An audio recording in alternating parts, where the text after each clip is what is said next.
Greetings. I'm online, I'm on the air. I'm online, and I'm on the air. I'm bringing you guys another art tutorial because I strongly believe that education should be free. In some places it is, but not here in corporate America. In today's tutorial, what I wish to discuss is levels in composition. And when I'm talking about levels, I'm talking about things like saturation and color contrast, things like that, and how that applies to like the multiple different levels of a composition, like the foreground and the middle ground and the background, so on, etc., etc. You can use different levels in your composition to reinforce depth. Keep in mind this rule when you're doing so. Things that are closer have greater contrast than things that are farther away. I shall demonstrate. I'll make a color bar of different levels. Let me make sure I'm on a new layer because I messed this up before. So opacity 100, set down by about 15, so about 35.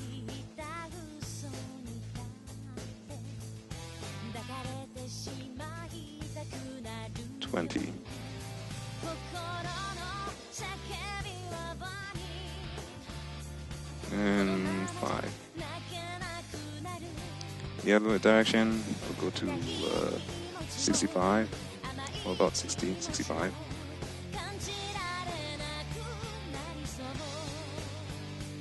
$80 and 95. And then I'm going to stick in pure black. I'll separate it from everything else. This is going to be my color palette type shindig I'll use for demonstrating different levels, different contrasts, different saturations inside your image. I better merge these guys together. Oh wait, I forgot one more thing.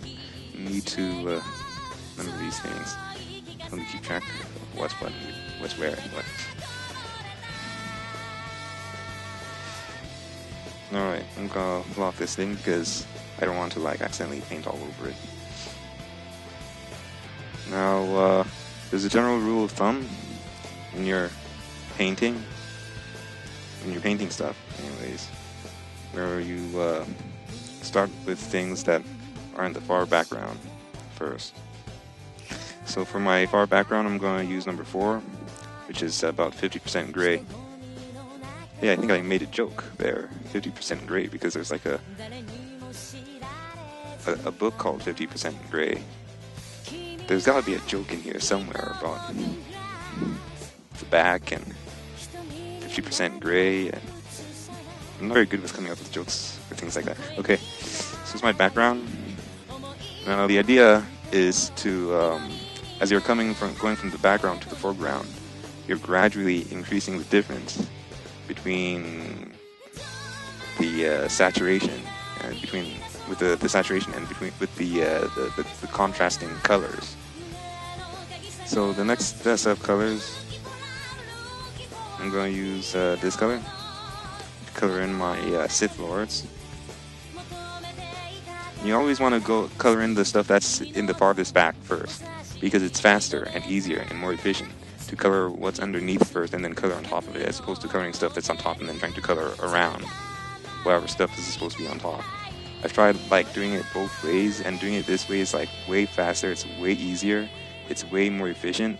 And on top of that, like if you're doing it the other way, where you're like trying to color in stuff in the front first before you color in the stuff then in the back, then what ends up happening is you end up getting all these holes. You like miss spots. You don't get that when you color stuff in the back first. You don't get it. You can't get it. So the stuff in the back, the contrast between the different levels, the different values is a lot closer. 4 and 5, right? And then as you get closer to the viewer, the contrast gradually increases. My Jedi character, I wanted her to be like nice and light, a nice light color, because she's like the focal point, right? So she's gonna stand out from the rest of the image. If you're like doing this, sometimes you need to like do it a few times to like figure out a couple times in order to figure out which where the different colors are gonna like end up.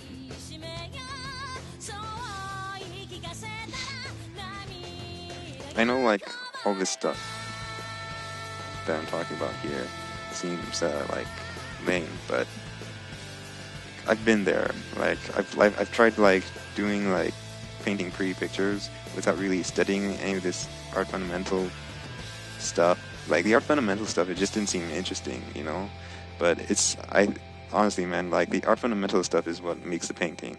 Like without all the fundamental stuff, like the art fundamental stuff, it would just look bad. I know it may seem kind of boring. I'll be the first to admit that it can be kind of boring, but it's like important, man. It's like fundamental stuff. You know what I'm saying? Hang on a second. Another thing to keep in mind to like set your undo levels to like in Photoshop to a high level. Okay, there you go. That way, if you like make a mistake, you can like go back. I've got mine set to like, what do I have it set to? Like 100, 200, something like that. I don't think I've needed to go past like 200 before. So, well, my inevitable goal is to have like the guys back here to be completely black. It can be like a tricky thing to like achieve. There you go, something like that. So again, as you go further back,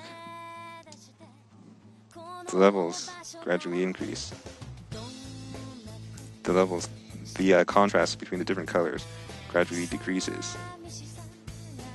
You can also use contrasting colors to create a focal point. I think I discussed that before, using colors to create a focal point. So you can make this Jedi character like really bright and cause them to stand out above everything else. If you wanted to, if you're so inclined, you could actually do something like this. I'm gonna stick this in here because I want to use it for my background. And I'm gonna use this guy and paint this guy in. Well, this girl in, whichever.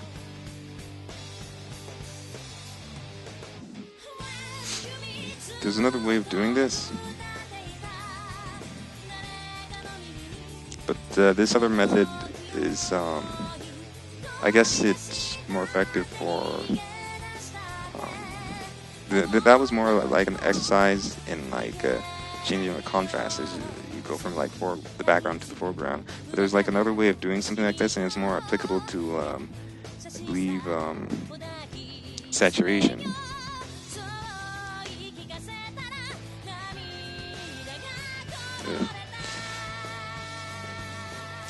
So again, same process. Start with a single line color in the back. This is probably going to blow up in my face. I didn't really practice it or anything like that.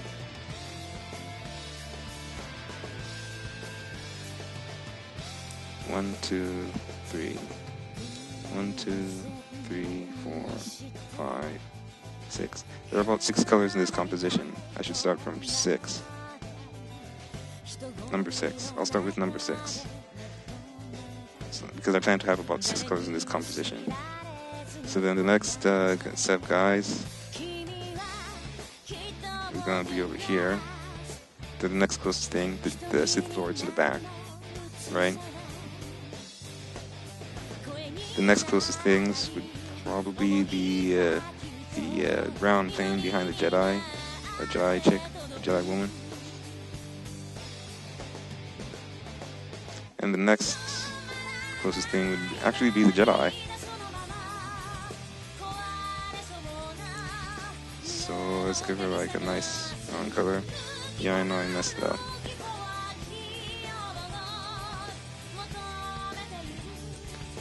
And then the next set of colors would be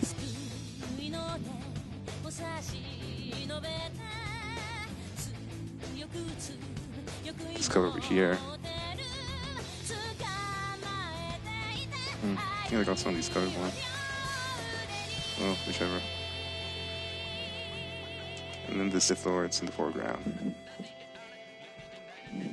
There again, you have an example of a gradual change of like color saturations as you move from the background into the foreground. And you're all probably wondering, how the hell can I use this in a practical fashion? That's actually a really good question. Well, what I discovered what you can do is you can actually take this guy here, like you see, like everything in the back is like more similar, and as you come up closer to the front, everything is like more contrast. What you can actually do is you can take this image, copy it, right? Then apply a saturation filter.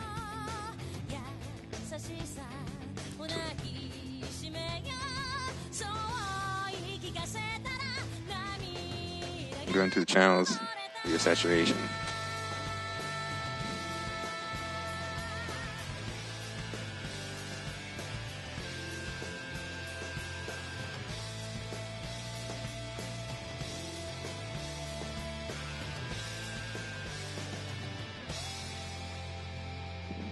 And put that in the mask.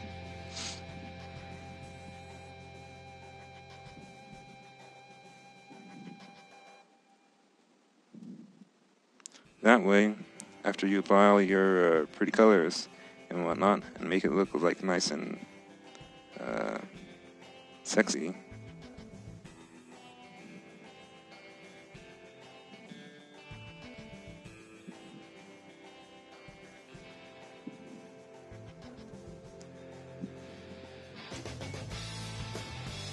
you can actually use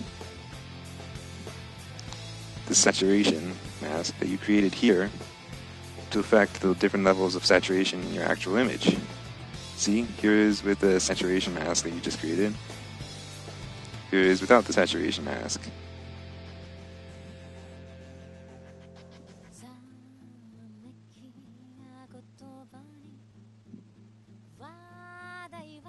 And just toy around with it until you get the settings that you want.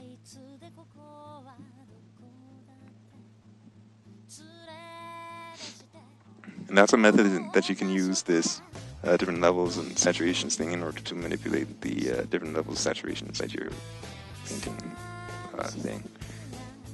Well, that's all I wanted to cover in terms of like controlling different levels of composition and things like color contrast and levels and whatnot. And there is like some kind of a practical, it's not just an exercise, there's a practical use for it. And even if you can take that exercise, keep it in mind when you're drawing stuff and when you're painting stuff, and you'll eventually inevitably be able to like use it in some fashion. And like you'll be like painting something in the back, and you're like, I want a different level of contrast in the background, or a different level of saturation, I'm going to paint it differently. And the stuff in the foreground, I want more color there, I'm going to paint that differently, things like that. So, yeah. Until next time, keep drawing, have fun.